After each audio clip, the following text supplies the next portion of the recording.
ಜಮೀರ್ ಅಹಮದ್ ಖಾನ್ ಸೇರಿದಾಗೆ ಸರ್ಕಾರ ಏನು ಹೇಳ್ತಾ ಇದೆ ಅಂತ ಅಂದ್ರೆ ಬಹಳಷ್ಟು ವರ್ಷಗಳಿಂದ ನಾವು ಅವ್ರಿಗೆ ನೋಟಿಸ್ ಕೊಡ್ತಾ ಇದ್ವಿ, ಅದು ಇಲ್ಲೀಗಲ್ ಆಗಿ ನೀವಿರುವಂಥದ್ದು, ಜಾಗ ಖಾಲಿ ಮಾಡಿ ಅಂದ್ರು ಖಾಲಿ ಮಾಡ್ತಾ ಇರಲಿಲ್ಲ, ಕೊನೆ ಕ್ರಮ ತೆಗೆದುಕೊಳ್ಬೇಕಾಯ್ತು ಅಂತ.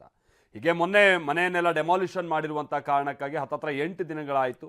ಈಗ ಅವರು ಭಾಳ ಚಳಿ ಇರುವಂಥ ಸಂದರ್ಭದಲ್ಲಿ ಅಲ್ಲೇ ಅವ್ರು ನೆಲೆ ನಿಲ್ಲೋಕೆ ನಿರ್ಧಾರ ಮಾಡಿದ್ದಾರೆ. ಟಾರ್ಪಲ್ ಹಾಕೊಂಡು ಕೆಲವರು ಜೀವನ ಮಾಡ್ತಿದ್ದಾರೆ. ರಾಜಕೀಯದವ್ರು ನೋಡಿದ್ರೆ ಅವರಿಗೆ ಏನಾದ್ರು ತತ್ಕ್ಷಣಕ್ಕೊಂದು ಪರಿಹಾರ ಕೊಡುವಂಥ ನಿಟ್ಟಿನಲ್ಲಿ ಪ್ರಯತ್ನ ಕೂಡ ಸರಿಯಾಗಿ ಆಗ್ತಾ ಇಲ್ಲ ಅಂತ ಹೇಳ್ಕೊಂಡು ಆರೋಪ ಪ್ರತ್ಯಾರೋಪ ಇದೆಲ್ಲ ನಡೀತಾ ಇದೆ. ಬನ್ನಿ ಅಲ್ಲಿ ಮನೆ ಕಳ್ಕೊಂಡಂಥವ್ರ ಸ್ಥಿತಿ ಹೇಗಿದೆ, ಕೆಲವರು ಅಲ್ಲೇ ಇರ್ತೀವಿ ಅಂತ ಹೇಳ್ತಾ ಇದಾರಲ್ಲ, ಅವ್ರ ಗೋಳೇನು ನೋಡೋಣ.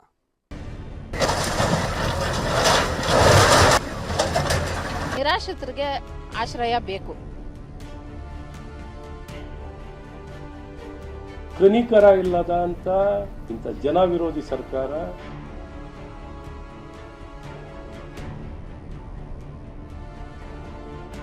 ಬೆಂಗಳೂರಿನಲ್ಲಿ ನಿಲ್ಲದ ಕೋಗಿಲು ನಿವಾಸಿಗಳ ಕೂಗು.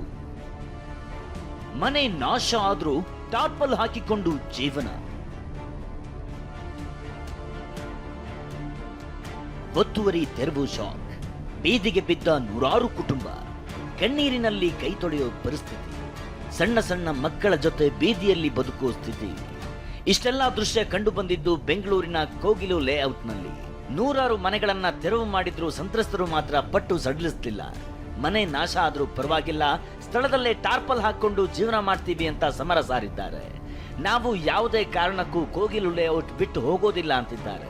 ಅವ್ರೇನು ಮೂಲ ಸೌಕರ್ಯ ಸೌಲಭ್ಯಗಳನ್ನೆಲ್ಲ ಕಳ್ಕೊಂಡಿದ್ದಾರೆ, ಅದನ್ನ ಮತ್ತೆ ಅವ್ರಿಗೆ ಪಡ್ಕೊಳ್ಳೋ ಒಂದು ಹಕ್ಕಿದೆ, ಅವ್ರಿಗೆ ಕಲ್ಪಿಸ್ಕೊಡ್ಬೇಕು ಸರ್ಕಾರದ ವತಿಯಿಂದ. ಅದಕ್ಕೋಸ್ಕರ ಸಂಘಟನೆಯವರು ಮುಖಾಂತರವಾಗಿ ಇವಾಗ ಇಲ್ಲಿನ ಜನಗಳೆಲ್ಲರೂ ಅದನ್ನೇ ಬೇಡ್ಕೊಂತ ಇರೋದು. ಯಾಕಂದ್ರೆ ಅವರು ಯಾರು ಬರ್ತಾ ಇಲ್ಲ ಡೈರೆಕ್ಟ್ ಆಗಿ. ಇನ್ನು ಸಂತ್ರಸ್ತರಿಗೆ ಹೋರಾಟಗಾರರು ಸಾಥ್ ಕೊಟ್ಟಿದ್ದಾರೆ. ನೀರು, ಊಟ ಸೇರಿದಂತೆ ವ್ಯವಸ್ಥೆ ಮಾಡ್ತಿದ್ದಾರೆ. ಸರ್ಕಾರ ಆದಷ್ಟು ಬೇಗ ಪುನರ್ವಸತಿ ಕಲ್ಪಿಸಬೇಕು ಅಂತ ಹೋರಾಟಗಾರರು ಆಗ್ರಹ ಮಾಡಿದ್ರು. ಪರಿಶೀಲನೆ ಮಾಡಿ ಮುಖ್ಯಮಂತ್ರಿ ಜೊತೆ ಮಾತಾಡಿ ಆಮೇಲೆ ನಾನು ಸ್ಪಾಟ್ ಬರ್ತೀನಿ. ನಾನು ಕೂಡ ಬಡವರ ಇದನ್ನ ಪರ್ಯಾಯ ವ್ಯವಸ್ಥೆ ಮಾಡಬೇಕು ಅನ್ನೋಂಥದ್ದು ನಮ್ಮದು ಕಳಕಳಿ ಮನವಿ ಇದೆ. ಸ್ಥಳಕ್ಕೆ ಸಿಎಂ ಇಬ್ರಾಹಿಂ ನೇತೃತ್ವದ ತಂಡ ಸಹ ಭೇಟಿ. ಮತ್ತೊಂದು ಕಡೆ ಕೋಗಿಲು ಲೇಔಟ್ಗೆ ಸಿಎಂ ಇಬ್ರಾಹಿಂ ಕೂಡ ಭೇಟಿ ಕೊಟ್ಟರು. ಸಂತ್ರಸ್ತರ ಸಮಸ್ಯೆಯನ್ನ ಆಲಿಸೋ ಕೆಲಸ ಮಾಡಿದ್ರು. ನಿವಾಸಿಗಳನ್ನ ಮುಟ್ಟಿದ್ರೆ ರಾಜ್ಯಕ್ಕೆ ಬೆಂಕಿ ಹೊತ್ತಿಕೊಳ್ಳುತ್ತೆ ಅಂತ ಎಚ್ಚರಿಕೆ ಕೊಟ್ಟರು.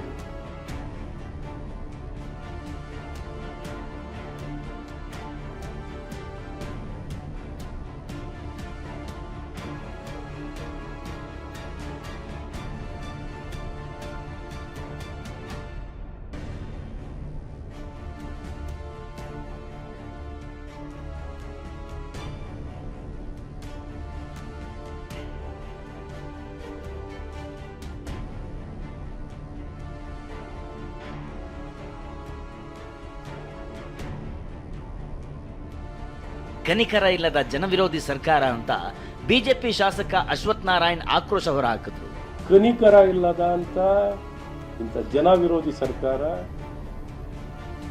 ಇಲ್ಲಿ ಆಡಳಿತ ಮಾಡ್ತಿದೆ. ಸೊ ಹೀಗೆ ಇವ್ರ ಬಗ್ಗೆ ಹೇಳ್ತಾ ಹೋಗ್ತಿದ್ರೆ ಇವ್ರಿಗೇನು ನೈತಿಕತೆಯನ್ನಿಲ್ಲದೆ ಬರೀ ಮುಸಲ್ಮಾನರಿಗೋಸ್ಕರ ಈ ರೀತಿ ನೂರಾರು ಕುಟುಂಬ ತೆರವುಗೊಳಿಸ್ತಾ ಇರ್ತಾರಪ್ಪ. ಎಲ್ಲೆಲ್ಲೂ ಮನೆಗಳು ಕಟ್ಟಿರೋದನ್ನೆಲ್ಲ ತೆರವುಗೊಳಿಸ್ತಿದ್ದಾರೆ. ಅವತ್ತು ಯಾಕೆ ಸುದ್ದಿ ಇರಲಿಲ್ಲ?